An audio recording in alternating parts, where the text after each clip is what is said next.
Yeah, I mean, that's one of the most interesting parts about playing Clay, is that he has this undercurrent, this kind of bubbling volcano of rage and anger, very impulsive.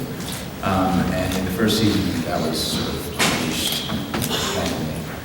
And, you know, I didn't have much control over my violence, basically. And my character throughout the first season came to terms with that, and, you know, obviously to make my live happy, I need to change, and I think I'm going to change.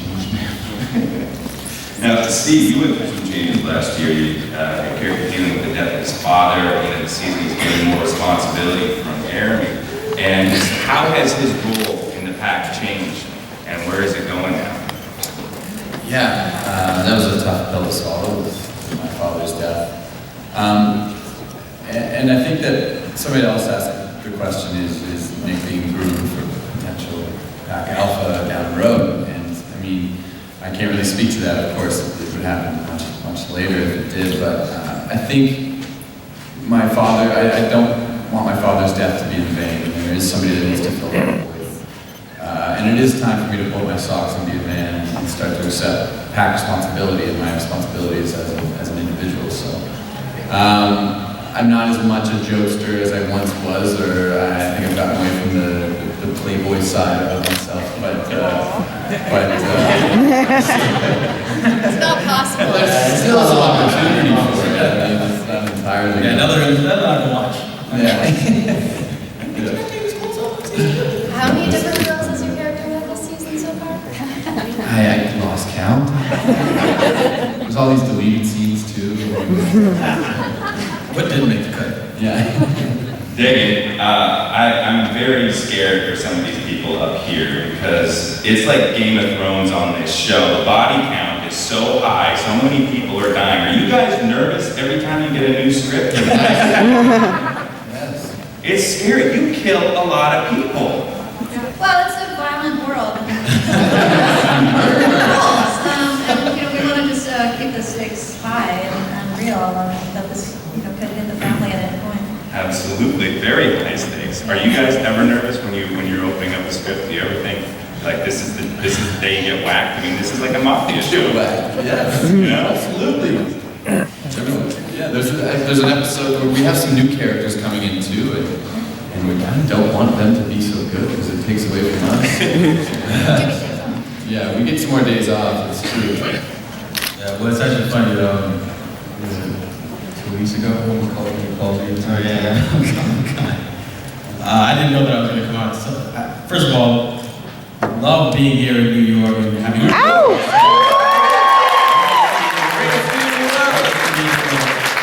Thank you for being here. But before, like 2 weeks ago, I didn't know I was coming out here. I got a call from JB. It was Bitten production on my phone, and I missed the call. I was like, oh shoot. I missed the call, and then JB called, and I missed that call.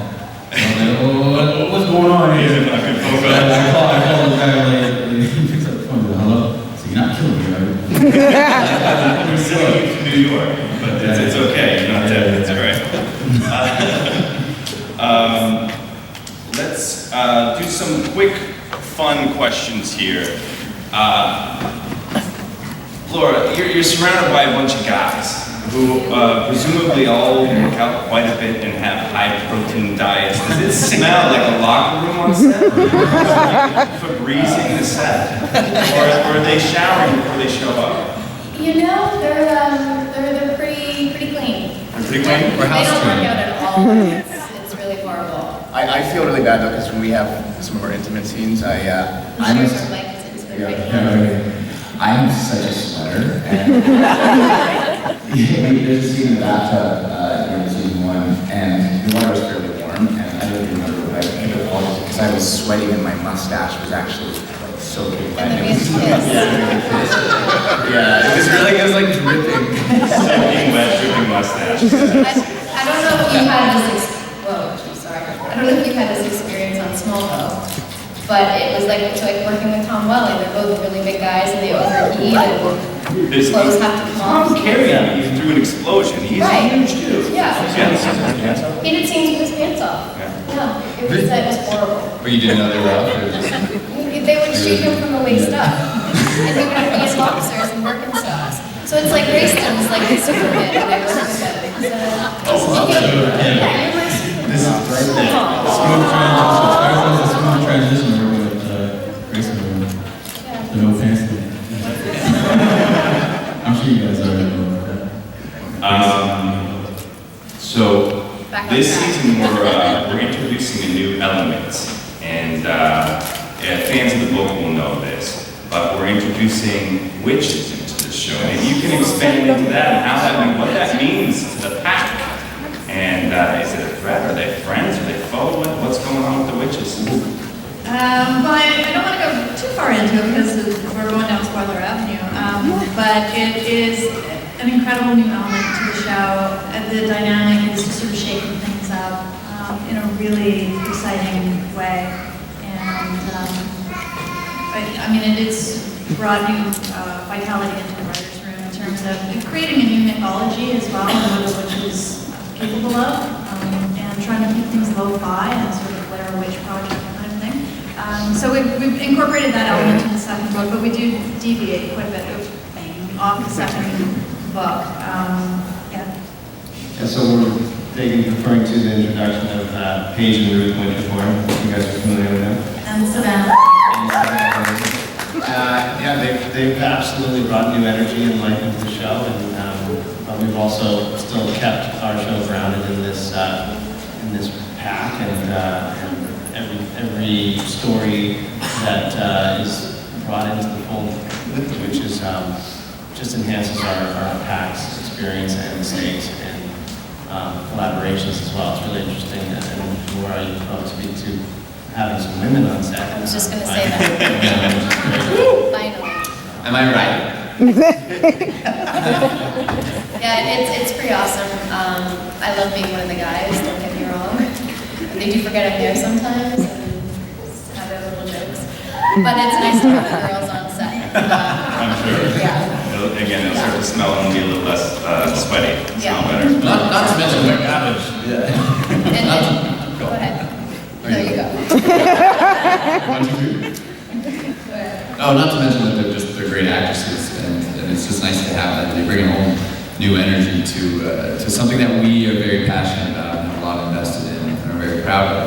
Now that it's been a year and we have another crack at this, which we're all very grateful for. We introduced some new people, and not to say that we got our back up, but we were very curious to know what they would bring, and they've only added more and more dimensions, so we're happy to have them. And you have to remember that the witches bring a power that the werewolves can't necessarily outdo. It's something that they've never dealt with, they don't know how to deal with it, so it brings in a whole new dynamic of issues, especially for Elena.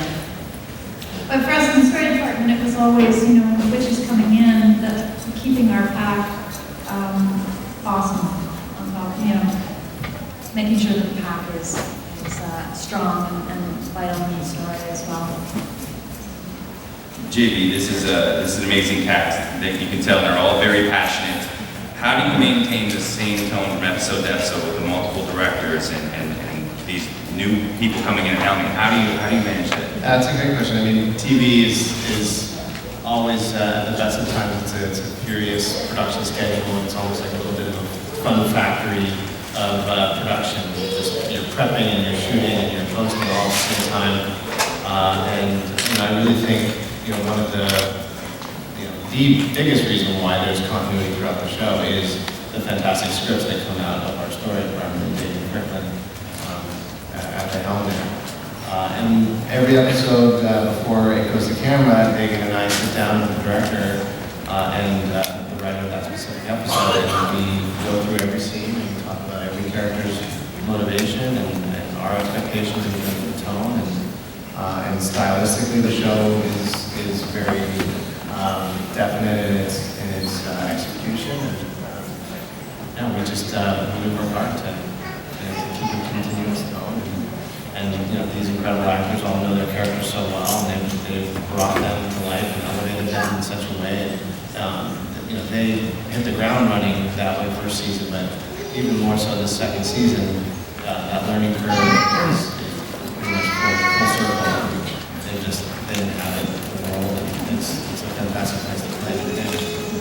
And then an interesting thing is that it's nice to be scared. You know what I mean? Like as a person. Like we found someone we really loved in the pack in season 1, and that was we clung to that and clung to each other. And then sort of like that was the theme of the series, and then this year it all changed. And you don't know, right? You're introducing new people, there's new storylines, the world gets very big, and it's scary because the thing we love so much and you want to belong to is now uncertain. And I think that as long as you embrace that, and I think that that's what the show has really done this year, is really embrace that uncertainty. And you go anyway, and that's what we do in life. I mean, as much as we want things to stay the same, whether it be, Elena's staying with the family, or, Clay and Elena together, Nick and Logan, and all those things we can't control. And you can't control the show, it's alive. I mean, it's the alchemy of the people, it's the blood of the people involved, and that constantly changes. And what makes it dangerous and scary also makes it exciting. As long as we keep pushing that and going higher and higher on the tightrope and make sure there's no net underneath us, it'll stay alive on the screen. I think that's the challenge. You be afraid and you go anyway.